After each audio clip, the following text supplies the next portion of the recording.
அஸ்ஸலாமு அலைக்கும். நம்ம வீட்டில் இன்றைக்கி ஒரு ஸ்பெஷல் வீடியோ பார்க்க போகிறோம். மட்டன் பிரியாணி வீட்டுக்கு கெஸ்ட்லாம் வந்திருக்கிறதுனால அவங்களுக்காக செஞ்சது. இன்னொரு பெரிய ஸ்பெஷல் என்னன்னாக்கா வீடியோ போக போக சொல்கிறேன். நான் இந்த மாதிரி கூட செய்வீங்களா அப்படின்ட்டு நீங்களே ஆச்சரியப்படுவீங்க. நம்ம பிரியாணி நான் சொல்கிற ப்ரொசீஜரில் செஞ்சிங்கன்னா இந்த கலரும் டேஸ்ட்டும் எக்ஸ்ட்ரீமாகவும் சூப்பராக வரும். வீடியோக்குள்ளே போயிடலாமா? ஃபஸ்ட்டு நம்ம சட்டி சூடானதுக்கப்புறமேட்டுக்கு 300 ml நம்ம ரீஃபண்ட் ஆயில் எடுத்துக்கிறோம். நல்லா சூடானதுக்கப்புறமேட்டுக்கு பட்டை, கிராம்பு, ஏலக்காய் 10 ஏலக்காய் 10 கிராம் போட்டுட்டு, பட்டை சின்ன சின்ன துண்டாக ஒரு 4-5 துண்டு அது மாதிரி போட்டால் சரியாக இருக்கும். வெங்காயம் 800 கிராம் போட்டிருக்கோம். இதில் மெயினாக நம்ம கவனிக்க வேண்டிய விஷயம் என்னென்னாக்கா, வெங்காயம் மட்டும் நம்ம நல்லா முருகலாக இருக்கணும். அந்த வெங்காயம் நல்லா நம்ம பொன்முருகலாக வரும்போது தான் பிரியாணி நல்ல கலராகவும் நல்ல டேஸ்ட்டாகவும் வரும். மெயினாக அதோட பச்சை மிளகா ஒரு 6-7 பச்சை மிளகா, தக்காளி ஒரு 800 கிராம் அந்த மாதிரி போட்டுட்டு நல்லா வதக்கிட்டு மூடி வச்சிட்டோம். அப்போ நல்லா உங்களுக்கு வதங்கி வந்துடும். அதுக்கப்புறம் மசிஞ்சதுக்கு அப்புறமேட்டுக்கு இஞ்சி பூண்டு விழுது 200 கிராம் இஞ்சி, 200 கிராம் பூண்டு போட்டுட்டு, புதினா 2 கை, கொத்தமல்லி தழை 2 கை போட்டுட்டு நல்லா வதக்கி விடணும். அதோட பார்த்திங்கனாக்கா red chilli powder 4 spoon, coriander 1 tablespoon, garam masala 2 tablespoon போடணும்.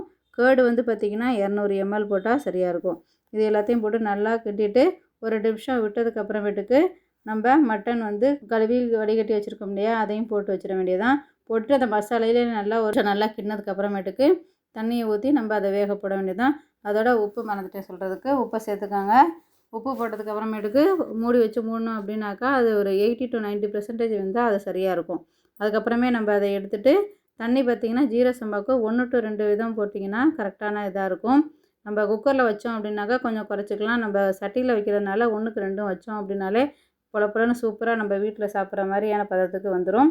அடுத்தது அரிசியை போட்டுட்டு உப்பையும் போட்டுட்டு கொஞ்சம் கொதிச்சதுக்கு அப்புறமேட்டுக்கு அந்த தம் ஊற ஸ்டேஜில் நம்ம என்ன செய்யணுனாக்கா சதன்னு வரும்போது லெமன் ஜூஸ் ஊற்றணும். அதுக்கு லெமன் பார்த்திங்கனாக்கா ஒரு 1லேருந்து 1.5 லெமன் ஊற்றினா சரியாக இருக்கும். ஒரு 15 மினிட்ஸ் நம்ம தம் விட்டோம் அப்படின்னாக்கா சாப்பாடு சூப்பராக வந்துடும். ஒரு ஸ்பெஷலாக ஒன்று நடந்துச்சு சொல்கிறேன்னு இல்லையா, அது என்னென்னு பார்த்தீங்கன்னாக்கா, இந்த சாப்பாடு நல்லாயிருக்குன்னு சொல்லி அண்ணன் தம்பிக்கு துபாய்க்கு பேக் பண்ணி எடுத்துகிட்டு போனாங்க. அது எப்படி கொடுத்து விட்டோம் அப்படின்னாக்கா, நல்லா ஒரு பிளேட்டில் போட்டு ஆற வச்சுட்டு பிளாஸ்டிக் டப்பாவில் போட்டு ஃப்ரீசரில் வச்சுட்டோம். 4 to 5 ஹவர்ஸ் வச்சதுக்கப்புறமேட்டுக்கு எடுத்து நல்லா பேக் பண்ணி கொடுத்து விட்டோம். போனவொடனே சூடு பண்ணி சாப்பிட்டுட்டு சூப்பராக இருக்குன்னு சொல்லிட்டாங்க. நம்மளுக்கு பிரியமானவங்களுக்கு இந்த மாதிரி சாப்பாடு கொடுக்கும்போது ரொம்பவே சந்தோஷமாக இருந்துச்சு. இந்த மாதிரி யார் பண்ணியிருக்கீங்கன்னு கமெண்ட்டில் சொல்லுங்கள். பாய்.